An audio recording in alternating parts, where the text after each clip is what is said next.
Hi, I'm Ned Canty, General Director of Opera Memphis, and thank you for tuning in to the beginning of our Tune In Tuesday series. This is the first of our Ned Talks, which you might think are named after me, Ned Canty, but are actually named after Ned Beatty, the wonderful character actor who many of you may know from Deliverance or the Superman series, the original one by Richard Donner.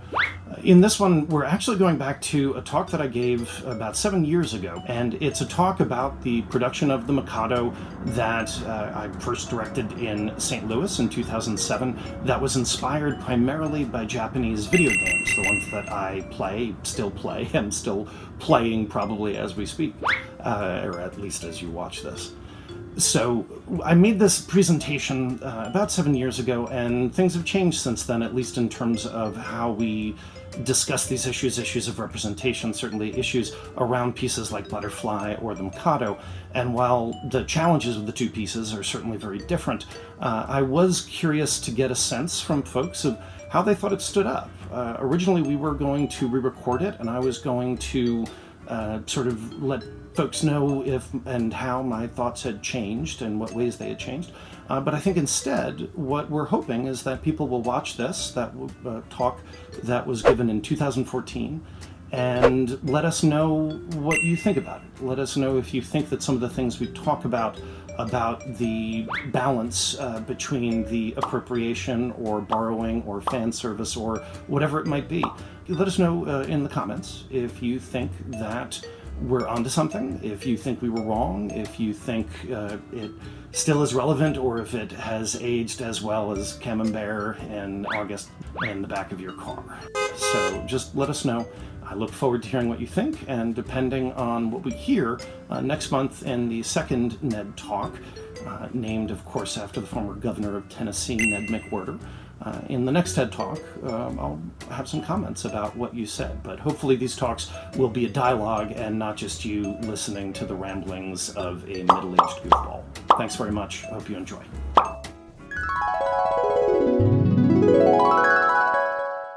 So the name of my presentation is All Your Opera Belong to Us. It's about one of my favorite things in the world, which is a project that brings the geek part of my life and the opera part of my life together. So in 2005, I was asked to direct the opera The Mikado at Opera Theater of St. Louis.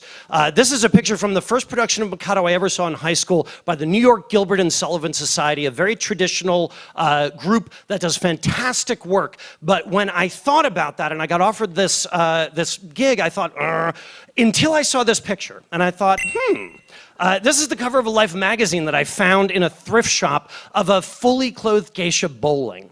And something started to click in terms of how I would connect with this particular opera. So going back to when this opera started, back in 1885 in Britain, there was something called the Japanese Village, which was kind of the Epcot of its time. They brought all these Japanese workers over to make a tea house. W.S. Gilbert bought a katana. As he was pacing around thinking about his next opera, it fell. He thought, I'll do the Mikado. It's a massive, massive hit. These are all ads using the Three Little Maids or characters from the Mikado to sell stuff. Everybody loved Japan in Victorian England, but what I found most interesting was that everybody in Japan loved Victorian England. These are actual fashion prints from Japan at that same period, showing them wearing Victorian-style clothing. And all of these things started to add up. Now, at the same time, I was playing Dragon Quest VIII.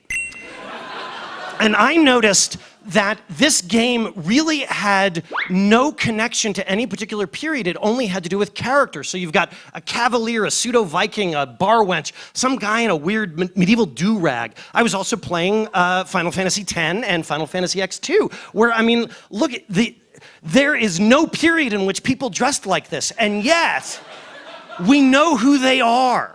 Because what the Japanese did was take elements of our culture and put them through a filter, just like these guys, the Tokyo Rockabilly Club, a group of guys who get together, dress like Elvis, play rockabilly music, and breakdance to it in Tokyo. They take their favorite parts of our culture, they put them through a blender, and then create something totally new. And this ping pong game has been going on for centuries. So we started with Nanky Poo, who's the male lead, obviously very much inspired by those Tokyo Rockabilly guys. He's a wandering minstrel, so we wanted that musician feel for him. He was really the entry point for all of us. Next, we thought about the female chorus, who are all schoolgirls. So we went with the classic Japanese schoolgirl, which coincidentally is also the kind of Sailor Moon look. So there was a nice connection there, though I'm more of a video game guy than an anime guy, really. For the three little maids, who are kind of the queen bees of this world, we looked at the fashion photography of Shoichi Aoki, who does a magazine called Fruits. He just takes pictures of people who dress and then go out to Harajuku Square. If we tried to put those people on stage, they'd never believe it was real. For the other male characters, we did what the Japanese games were doing to our culture. We just took three different periods for the other three characters. We had a kind of steampunk look, a sort of colonial look. We also wanted to make sure that we brought in all kinds of elements from Japanese pop culture, at least the ones that I liked. So, female lizard friend makes an appearance. Titty Pikachu Over there. All the stagehands are dressed as ninjas.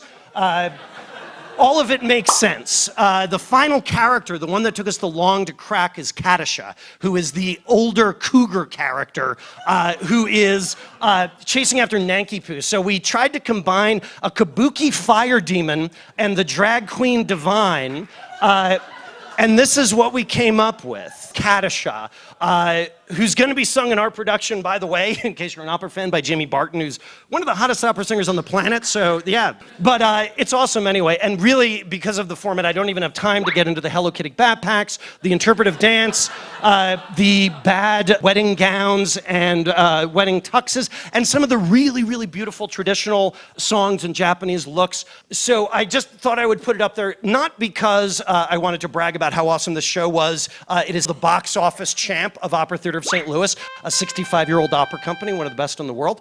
But because the fact is we're bringing it here to Memphis, and it's awesome, and you should come. I'm done.